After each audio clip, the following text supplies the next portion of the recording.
सद्गुरु महाराज की जय।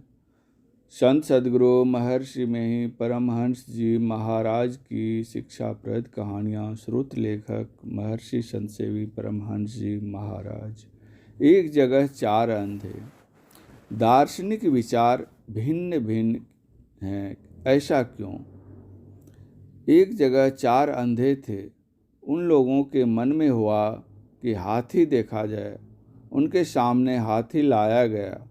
चारों ने हाथी के अंगों का अलग अलग स्पर्श किया। जब हाथी चला गया तब आपस में पूछने लगे कि हाथी कैसा था। जिसने हाथी के पाँव को छुआ था उसने कहा, हाथी स्तंभ के समान होता है।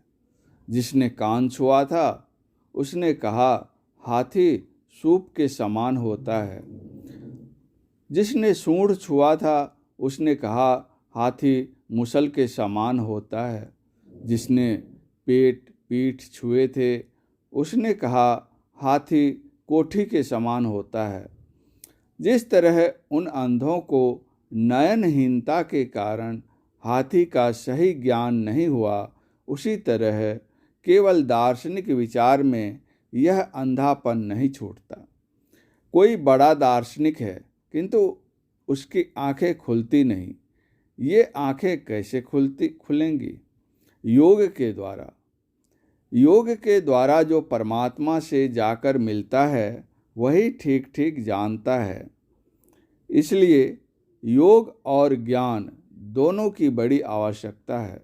यह योग हमारे देश में जितने अधिक दिनों से आ रहा है उतने पुराने और किसी देश में नहीं। दार्शनिक विचार दूसरे दूसरे देश में भी थे किंतु योग के सहित दर्शन हमारे देश में था और है। हाल ही में हमारे देश में पॉल ब्रंटन नाम के एक अंग्रेज आए थे योग की खोज में। दक्षिण भारत के मदुरै में श्री महर्षि रमन से बहुत संतुष्ट होकर वे अपने देश गए।